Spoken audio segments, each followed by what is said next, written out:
Good afternoon. I'm joined here today by Dr. Bassett. As you know, we've introduced her before. Phenomenal asset, key member of my team as we continue to fight this pandemic. So Dr. Bassett, thank you for joining us. Also joined by Lieutenant Governor Brian Benjamin, who'll be joining us in a few moments as well. Today we are going to be focused on some updates on COVID. Very good news is that the FDA just authorized Pfizer boosters for 16 to 17-year-olds. Therefore, I encourage everyone, first of all, get the vaccine, but also now that we have a broadening age group for the booster, it's really important that millions of teenagers will now be eligible to get that extra shot. They should. Let's do it before the holidays. Let's get it done. I also want to just, and that's why I have Dr. Bassett here, because there's still a lot of questions about the Omicron variant, and we have right now 20 confirmed cases in the state of New York, one in Broome County. I spoke to the county executive recently about that situation. New York City has 13, Oneida has 2, Suffolk has 3, and Westchester has 1. But however, we expect these numbers to continue to rise. And at this point, we are prepared to say what we have is community spread. It is not coming from people who have traveled. It is being spread in the communities. And so we are watching what has happened in other countries where this first originated. It spreads very quickly. And we are still monitoring the situation. I'll have the doctor speak about this, but I want everyone to know that we are prepared for this. We are working very hard to make sure we have all the tools at our disposal, as I've mentioned. And at this point, I want to make sure that everyone has our updates. I'll talk about them in a couple minutes. But Dr. Bassett, would you please address the variant and also what we know and any information coming out of other sources? So, Dr. Mary Bassett. Thank you, Governor Hochul. As you've just said, we've identified 6 additional Omicron cases in New York State. So we have a total of 20. They're mostly from the New York metropolitan area, but they come from all over the state. They have come from also the southern tier and the Mohawk Valley. And as you've said, Governor, this is consistent with community spread. We have over half of states reporting Omicron. It's been reported in nearly 60 countries. And we know that in this state there are more undetected Omicron cases, and as there are also in the rest of the country. But I do want to stress that the uptick that we're seeing in cases and in hospitalizations reflects the Delta variant. It remains overwhelmingly the dominant strain in the United States and, in fact, around the world. And we don't know yet whether Omicron will outcompete Delta. So we are still learning. We are lucky in New York State to have the internationally recognized Wadsworth Center Lab, which conducts sequences of COVID-19 virus samples. They ask other labs to submit samples to Wadsworth that have a characteristic PCR pattern that's called the S-drop. That's associated with the Omicron, and they also sequence a sample of a random sample of other strains of other samples. So this is important because we have reports that not all of the Omicron sequences contain this characteristic S-drop signature. So we are assuming that this variant is circulating around the country, and that enhanced surveillance is appropriate. There are at least 3 questions about Omicron to which we all want answers, which we are too early to answer with certainty. The first one is whether it will prove more transmissible than the Delta variant, whether it will cause more severe disease than the Delta variant, and how well our vaccines, which were developed for the original strain, will protect against the Omicron variant. So we're going to know more. We're learning more. So far, we know from looking at where Omicron is circulating in other countries that it seems to be highly contagious, that it is no more lethal than the Delta variant, and that vaccines continue to offer protection against severe symptoms and hospitalization. So while we are looking at this Omicron variant, we're also thinking at the department about the broader health impact of the COVID and looking at long haul COVID, children's mental health, which, for example, we've all noted recently has been so adversely affected. So we're interested in taking a broad approach to COVID. There are other things for us to be concerned about than the emerging strains as we think about the consequences for this pandemic on the residents of our state. We're working with all levels of government, with federal, state, and local parties. I'm particularly happy about this governor. We've worked to reestablish, whatever you want to call it, daily working connections with our colleagues in the New York City Health Department, with whom we are communicating frequently. I know that the world is weary of COVID. We are all weary of COVID. Fortunately, as new variants emerge, we have more advance warning than we had when COVID first made its appearances on our shores, when our federal leadership was looking to the east and New York City was the place that got slammed. We now know that we have tools. And before I turn it back to the governor, and I know, Governor, that this is what you always tell us, but I'm going to add my voice to it. We want people to get fully vaccinated. If you're fully vaccinated, we want you to get a booster. You've heard that we are now expecting soon for the CDC to recommend boosters to the 16 and 17-year-olds. The best protection that children have is that every adult around them is fully vaccinated. So not all children under 5 can't get vaccinated. Let's put them in a circle of protection in terms of adult vaccination. We wear a mask. Masking indoors is a good idea. Get a flu shot. We're in flu season. Think carefully as we go into the holiday season about crowds. Stay home if you're sick. So we simply must use these tools. Our physical and our mental health depend on it. So as we prepare for the holidays, I want to encourage everyone to plan around the most vulnerable person in their family unit. If it's a child who's not eligible for vaccination, look at your plans from the perspective of that child. If it's an elderly parent, my mother is 93, look at your holiday plans from the perspective of that person. I continue to be very hopeful as we face 2022.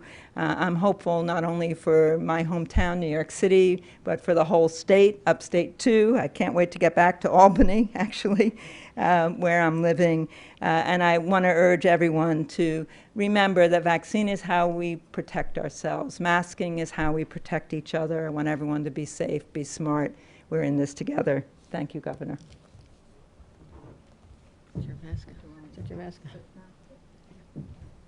Thank you, Dr. Bassett, for embracing the leadership role in which you've been entrusted. There are 20 million New Yorkers looking to you for the guidance to help us navigate through these turbulent waters. So great to have you as a partner, and put an exclamation point on every point you made. And just, I do want to see this in the Newsweek article. Just remind everybody who's filling up the hospitals. 10 times more likely to face hospitalization if you're unvaccinated, and that does not have to be. We understand that. I did want to give an update. I was on a call this week with the White House Coronavirus Response Coordinator and the national governors, and as well as when I was in Washington a week or so ago, we had conversations about this, and reinforcing that the dominant strain still is Delta, and we are very, very focused on making sure that people have the ability for in-home testing. We're talking about the fact that the federal government has quadrupled the availability for at-home testing, meaning they've approved, I believe it was 13, and previously have been 8 manufacturers of this, so there should be more supplies on the shelves. And that it continues to drive the price point down, which is also good news.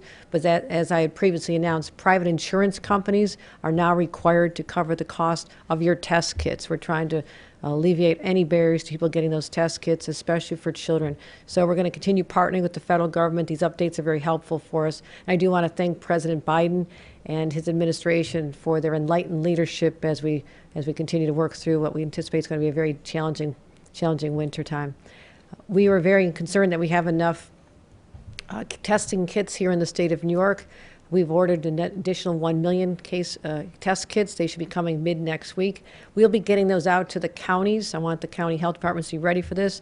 And it is our desire that these go into schools, that they work closely with the school districts, particularly in cases where someone is tests positive in a classroom. We want children to be able to get back in the classroom, test to return, because as Dr. Bassett mentioned, there are still collateral mental health impacts from the time when children were isolated, learning from home, but it's not any better for them to go to school and have to be sent back because there's a positive case, and we want to make sure that we restructure this and give parents what they need and get these to the schools, to the parents, so we can get kids back in school as soon as possible. Huge priority of our administration. And these test kits are good for up to 6 months, which is really important. So we're getting them out to schools, getting them to the counties, and having a very strong dialogue with our partners in education as well as in local government. Let me show you some of the cases here. We are looking at 34.6 per 100. There was a time we used to just tell you the percentages. And the reason why the percentages, it used to be 1% New York City and Buffalo might have been 7 or 8% or higher. The reality is that this is a more accurate representation when you look at the cases per 100, because per 100,000, actually per 100,000. We don't have a good handle on who is getting tested, especially with now the advent of home testing kits. We don't know if someone's testing at home or getting tested at work. So at a time when we used to be able to track all those, we had a better idea of who was actually being tested. We could put forth a realistic number that showed the positive cases. And in light of how the testing opportunities are more diverse and spread out and not necessarily managed as well, we want to make sure that we're using per 100,000 cases. So 2 weeks ago, we were at 34.6 per 100,000. Just so you have context, we're almost 50 now. So literally in 2 weeks, we've made that major jump. And I want people to see the state as a whole to get an idea. New York City still being higher than it had been. It did jump. It had been quite a bit lower just a couple weeks ago. But this red is an alarm. This is an alarm going off as you see what's happening. Not unexpected. Everyone's seen the toughest states in America are all in the Northeast. No surprise, it's getting colder. People are staying indoors more, and that was actually foreseeable, and we've been talking about that for a while. So we're not an anomaly, but it is not still a good place to be. Hospitalizations, you know, this is what keeps me up at night. We continue to see an uptick in hospitalizations, and this is a trend. You can draw a direct correlation between vaccination rates in an area and the number of hospitalizations. And we know it's the indoors, the colder temperatures, but also the areas where people are more likely to be vaccinated. And certainly with the booster shot, those are not as high as the areas where people are unvaccinated. Therefore, this does not have to be, but look at where we were last April 2021 and how the numbers are spiking up as well. So we want to make sure that we're alerting people. This is not the sky is falling. I just want to make sure that people take this very seriously. So it is that increase in hospitalization results in what? Fewer beds and less access to critical services. And that is what's happening in at least 32 hospitals right now that we determined needed additional help. They had to suspend their health care. They had to suspend their elective surgery. So here's what we did. We first of all, to deal with anticipating that there would be a crisis along these lines, we did sign an executive order to expand the eligible healthcare workforce to allow more people to administer the vaccine, because at one time it was limited. We've expanded to EMTs and others, so we have a larger pool of people who can administer vaccinations. We're also allowing out-of-state healthcare workers and out-of-country to be able to come here, and are allowing them to practice here in New York State during this crisis time, allowing EMTs, as I said, midwives, registered nurses, physicians, and everyone else to administer the vaccine. Continue to deploy the National Guard. I've been receiving pictures around the state of the National Guard being welcomed into nursing homes. I wasn't sure what people would think about it, but the people are very excited about this. I even said that they need to wear uniforms because maybe it looks a little intimidating, and apparently they all feel very secure when they see someone in uniform walking down the hall. So that's been an interesting dynamic I didn't expect. But I wanted to make sure that we used all of our resources. The reason they're in nursing homes, as I mentioned before, that there's a backlog of people who should be discharged from hospitals who cannot go to assisted living or long care programs or nursing homes. So we had to help with the staffing there because we have shortages throughout the entire healthcare system, but we took a proactive approach to help them as well. So our hospital update, as you know, today is the day. We said that elective surgeries would be suspended if any hospital was not able to increase their bed capacity. We gave plenty of notice. We wanted people to make necessary steps, activate their surge and flex plans. And right now we have, as I mentioned, 32 hospitals affected by that. I want to make sure that people understand two things. One is that we're going to reassess this on January 15th. I don't want to give long-term changes in protocol and requirements without an end date or at least a time that we're going to reassess. So on that date and leading up to that, we'll have a better sense of whether or not we got through this surge and we don't have the increase in cases we fully expect, and how we manage them and how the hospitals are doing. And we want to be flexible as the hospitals can step up above those threshold of having more than 10% bed capacity. We want to be flexible, we want to be reasonable, and not have a top-down only approach in this space as well. Hospitals have been through a lot in the last few years. Also reminding people what's still covered. We want to make sure that people do get preventative and certain diagnostic procedures still taken. So I've listed a number of the illnesses and conditions: cardiac, limb-threatening vascular procedures, dialysis, cancer, diagnostic. So you have a whole list there. That's important to get out to people, that those are the areas where they do not have to suspend elective surgeries. So our Department of Health keeps working with the local health departments to work closely to bring elective surgeries back on at the appropriate time, and we expect to get there. Again, a preemptive strike, make sure we have capacity. Hospitals already don't have capacity in certain areas. Some had already suspended elective surgeries, but some did not, and we feel that this is the right correction at this time. So we have an increase in people getting vaccinated. We know nearly 92% 18 and older have had at least one shot. That is phenomenal. And a good news to report, we were very concerned initially that the children from ages 5 to 11 were not getting fully vaccinated at the rate we wanted to see. The first wave of kids have now received their second dose, and many are fully vaccinated.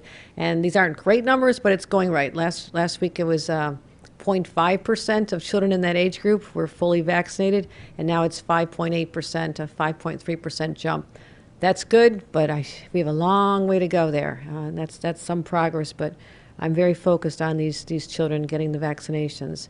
I do want to talk about some areas that are doing very well. I want to give a shout out. I mentioned the National Guard earlier. They are running our statewide Albany Crossgates Mall vaccination site, which is right near the hotel I used to stay in all the time, so I know this mall well.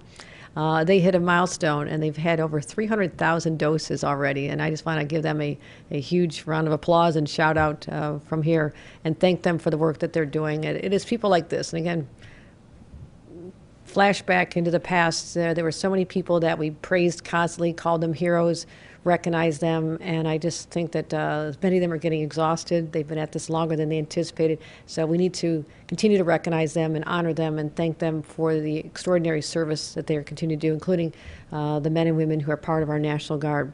They're always there when we need them. We are opening more vaccination sites. We have existing ones already. Here's a list. We have brand new ones in Allegheny, Broome, Clinton, Cortland, Delaware, Erie, Fulton, Suffolk, and Yates. Again, this is in coordination with the local public health departments. This is not us telling them they have to have this. This is saying these are areas we can bring more resources, and these are the places that we're doing it already. So these are bases. Also, we've identified places that had outreach, but we know the vaccination rates are too low and they can continue to increase. I mentioned boosters briefly, but we've had a big increase in boosters. I think the Omicron variant got everybody a little nervous. They started realizing that there are some incidences of breakthrough with the original vaccinations, and so we've had nearly 500,000 booster doses just this past week, a 50% increase, which is really quite incredible. So we're proud of that. Here's our booster map. You can see the numbers going up all over, and let's keep it going all over the state. This is our key out of this. Schools. Right now, only 20% of 5 to 11-year-olds are vaccinated. What I referenced before was those who've already been fully vaccinated. We're continuing to gather data from the school districts. We're letting them know we want this to be increased, and we're requiring all schools now to issue a vaccination survey to parents so we can find out what's going on. Tell us where parents are And if they're not able to access the vaccines, we want to get them in schools as often as possible. Are they going to their children's pediatrician? Are they going to the local pharmacy? We want to know what's going on, get a better handle on the numbers, and work with our local county health departments to target the high need areas that need additional support. So we're continuing our incentives. We're doing everything we can. I will also say that I'm in conversations with businesses right now about some other steps we're going to be taking, but I'll say more on that tomorrow. And right now we have some more incentives. We have our scholarships. I'm not sure why anybody wouldn't jump on this one. It was so exciting when I was able to call the winners. Some are even 8 years old, and 10 years from now they're going to get a free ride to college.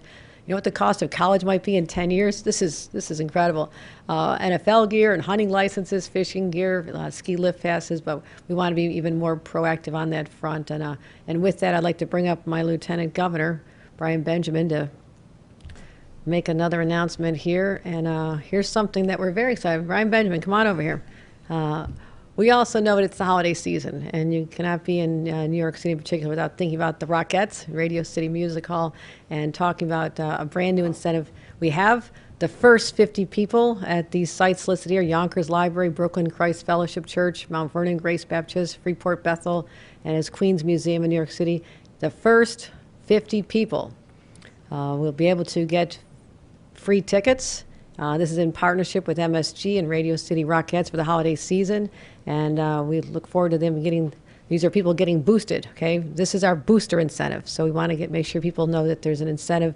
Come on in, be vaccinated, be boosted, and you get a free voucher for the Christmas Spectacular Show at Radio City Music Hall. And at this point, I'm going to turn it over to some individuals who have a few words for us. Hello. Hi. Tell us what you're doing. We are so excited and proud to partner with Governor Hochul to get the word out about getting boosted. If you head to any of 5 select sites and are one of the first 50 people to do so, you'll get a voucher for 2 tickets to come see us before Christmas. We all want to get back to normal life here in New York City and everywhere, and the way that we can do that is through vaccinations and boosters. We want to thank Governor Hochul for her leadership and getting New Yorkers vaccinated and boosted. And we're always here to help. Make sure you come see us, the Rockettes, at Radio City Music Hall from now until January 2nd. Thank you so much. Look forward to seeing you out there. Let's keep it going. That was fun. I also want to make sure that we acknowledge an important date here today. And it is the birthday of our Lieutenant Governor, Brian Benjamin. So I want to recognize him. I was baking this last night in my hotel room, so there you go, Lieutenant Governor Brian Benjamin. Here you go. Thank you so much, Governor. Like to say anything? Yeah. I also want to tell everyone, if you don't see him next to me, he is likely to be all over the state. I said you're going to do exactly what I did, but also he is going to vaccination sites, and I want to thank him for going into all communities, particularly focusing on communities of color, to remind people how important this vaccination is. And Lieutenant Governor, if you'd like to give an update on how those journeys are going and what the reaction has been, I'd really appreciate it. Sure. Thank you so much, Governor Hochul. I mean, this is the kind of governor I like. Happy birthday cupcake. Let me put this down. Very briefly, it has been an honor to be traveling the state, particularly going upstate, to go and talk to some of our young people, particularly in communities of color, who have shown some hesitancy. We are finding that young black men in particular, whether downstate or upstate, have been more resistant, and there are some work we're looking to do on that front, working with pastors and community leaders to figure out solutions that can work, but it's definitely something that we have to address. Secondly, as I've seen in my last trip to Syracuse, Rochester, and Buffalo, a number of our communities that are more Republican leaning, there has been a lot of resistance as well. Some of it has been politically driven, and one of the things that we would like to try to do is to find ways to have conversations to take the partisanship out of getting vaccinated, wearing masks, and keeping us all safe. So thank you, Governor Hochul. And there was a lot of excitement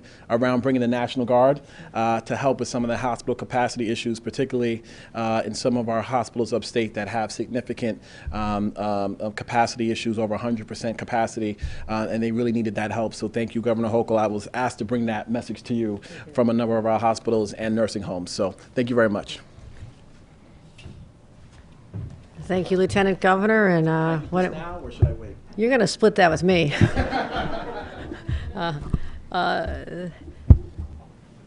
So at this point, we know the tools. We know what to do. We have to get tested, stay home when you're sick, wear a mask indoor public places, wash your hands. As I mentioned, I will be making an announcement tomorrow about some policies that we think will be important to help fight this impending surge. And that's exactly what's happening at this point. We've seen the numbers. We've seen hospitalizations go up. We've seen infections go up. And vaccinations are going up, but not at the rate we want them to see. So we've been talking about needing to take additional steps at some point, and we're going to be talking about that. I'll be releasing information on that tomorrow. So that's where we're at, my friends, and I look forward to taking any of your questions. Governor, the State Attorney General Letitia James dropped out of the governor's race today. She was considered one of your most formidable challengers, second behind you in the early polls. What do you make of her dropping out of the race? And did the two of you talk to each other before she made the announcement earlier today? The Attorney General did call me this morning earlier, and she let me know her intention was to remain doing the critically important work that she has undertaken in the Attorney General's office. And we have crossed paths many times before and after my ascension to the governorship, and I want to thank her for her leadership. Even last week we were together in a Brooklyn church, always very cordial, always respectful to each other, and that's the hallmark of the two of us and how we plan to continue working together to support the important policies that she's undertaking and her support for what we're doing here in the state of New York. So all I can say is I respect her tremendously, always have. That it has never been not the case, and we are going to do great things. And I look forward to having her on the ticket as we head into the November election together. And all I would say after this is a very bad day for Donald Trump and the NRA when we have Tish James, one of the finest attorney generals in the country, very focused on making sure that justice is done. So you are supporting her re-election? I support her re-election, yes. While Attorney General James was still a candidate for governor, you had indicated, look, you've run 13 times before, you run hard, you were looking at a competitive primary. Would you describe yourself honestly today as relieved? You don't know me. It has been a change in circumstances. However, I always run like an underdog. I'm a Buffalo Bills fan. I'm used to being an underdog. And in my mind, I'm down and I work hard. And that's been the hallmark of my success, is that no matter what a poll shows, no matter what the landscape looks like, that's why I've been successful. I take every election seriously. Unless everyone drops out, we will have a primary. I'm not expecting that. But I have said from the beginning, my focus has to be on the November election, because we saw the warning signs just recently on what can happen in places like Virginia and in places like New Jersey, which was very close, and what we saw in Nassau County, not far from here. I have been heeding that warning and focused on that as the leader of the New York State Democratic Party. It is also on my shoulders to pull it together and have unity in our party, because we have to make sure that the Republicans do not get a foothold anywhere among my colleagues who are running for office statewide. I have to protect the senators, the assigned members, and when I was in Washington, I said I'm also making sure that we can keep the House of Representatives in Democratic hands. I served in the minority in Congress a decade ago when the Tea Party ascended to leadership. That was not a good time for our country. And all we did was play defense, trying to stop policies that would be horribly detrimental to the country and certainly to my district in the state of New York. So that is our focus. It allows us to galvanize. So I think the Republicans will look at this as well as not a good development for them as we march unified all my colleagues running statewide and up and down the ticket, including our members of Congress, and I'm going to continue to fight for them as well. That's what I've always done, always support other people, and I embrace the leadership role that's been entrusted to me, and I'm honored to serve as governor and look forward to serving, running together with Attorney General Tish James. Could we ask a few COVID questions, if you don't mind? That'd be great. You talk a lot about your and your administration's efforts to combat coronavirus, including a variety of incentives, particularly for the booster.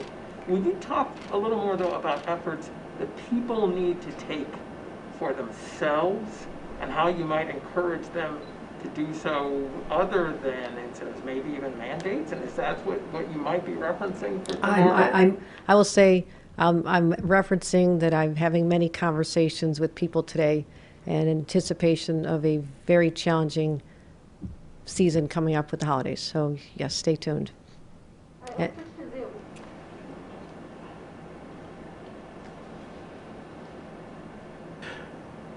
Hello, Governor. Good afternoon. Good We're afternoon. going to jump over to our Zoom questions Okay. now. Your first question comes from Bart Jones of Newsday. Bart, your mic is open. Hi, Governor. Can you hear me okay? Yes, I can. Good. So, listen, as we look across the state, we see that the region with the best performance of all on COVID-19 today, believe it or not, is New York City, which was once a global epicenter of the pandemic. Now the city has the lowest positivity levels in the state at about 2%, even though it's a densely populated urban area, obviously. Suburban Long Island, by comparison, is 6%, and some regions upstate are even at 10%. Long Island is now producing almost as many daily cases of COVID-19 as New York City, even though the city has triple the population. My question is, why don't you use your emergency powers that you assumed on November 26th to implement statewide the same program New York City is doing? As we know, in the city, people have to show proof of vaccination to get into restaurants, sports venues, gyms, etc. No other region is doing this. Now, I know you've said you're leaving it up to local governments to decide how to handle the pandemic, but none of them are deciding to follow what New York City is doing. Is it not irresponsible not to implement this plan statewide when we know it works? As I said, the plans are being developed to address the impending surge. And I've said all along, I'm watching the numbers. The hospitalization rates are the number one issue I look at. And we've taken very bold steps to help the institutions, the hospitals, and the nursing homes already. We do have a statewide vaccination mandate for healthcare workers, which was not necessarily popular, but it was the right thing to do. We enforced that. We do have a statewide mask mandate for children in schools. That's been very effective. And I will tell you that my team is working around the clock to address exactly what you're looking at. I know the numbers. I know them like the back of my hand. I know exactly what's happening, and we're preparing to take steps to assist regions of our state. And I do commend the county leaders who've appreciated our approach, which is to empower them. But I've always said I will continue to reserve the right to take other steps if necessary, and the numbers right now are not looking good. Thank you, Governor. Your next question comes from Bernadette Hogan of the New York Post. Bernadette, your mic is open. Hey, Governor, how are you? Thank you for taking my question. Sure. Wondering, there are representatives from the law enforcement community up in Albany today, and they are calling for amendments to the state's bail laws, one of which is they want to completely eliminate cash bail and also allow judges to consider a dangerousness standard. Wondering if you support that, what you think of that, and will that be a priority for you in the upcoming budget process? Public safety is a huge priority of mine. Everyone knows that, and I'm looking forward to working with Eric Adams and our members of the legislature to come up with the right solutions to protect public safety. So we are looking at everything, and that's where I'll leave it right now, Bernadette. You know, everyone knows I don't make policies standing from the lectern, but it's something that we've been keeping a close eye on and making sure that people feel safe and secure in the state of New York. Governor, your next question comes from Michelle Bocanegra from Politico. Michelle, your mic is open. Hi, Governor. Can you hear me? Yes, I can. Great. Just so two quick questions for you. I just wanted to get your thoughts on Chancellor Malatras's resignation this morning, as well as a report from the New York Post that you had placed a call in to Chairwoman Meryl Tisch, saying Malatras should leave his post. I understand that you have been reluctant to publicly weigh in on the issue, but do you think that your thoughts on the matter had any influence on the Chancellor's decision to resign? And then a second question I was hoping to address to Dr. Mary Bassett. You mentioned that the state DOH was hoping to widen the lens on COVID by looking at things like children's mental health. So I just wanted to ask, what are you considering in terms of moving forward with that? Will you, for example, be issuing guidance to schools in that specific arena? Thank you. With respect to the first question, yes, I did have a conversation with Meryl Tisch last night. It was an important conversation to have, and it was focused on the future of the SUNY system and how we can ensure that we have the focus that we need, the undistracted attention on making this the world-class university system that it should be. And that was the context of that conversation. I won't say more about the conversation, but it was an important one. And with respect to not publicly calling out for certain things, I think people understand that the position of the governor is not to stand out and make proclamations and statements. I'm more inclined to work behind the scenes and focus on results. And that is what I'm going to continue to do. And I do thank Dr. Mary Bassett for assuming the responsibility, which we talked about a couple days ago, the responsibility of us to broaden our approach to dealing with the effects of COVID. And she is very concerned, I'll let her speak for herself, about the impacts on the mental health of our children in particular. But I also asked her, as the epicenter of the pandemic in March of 2020, we still have probably more long-haul cases than anyone else in the country. This was so widespread.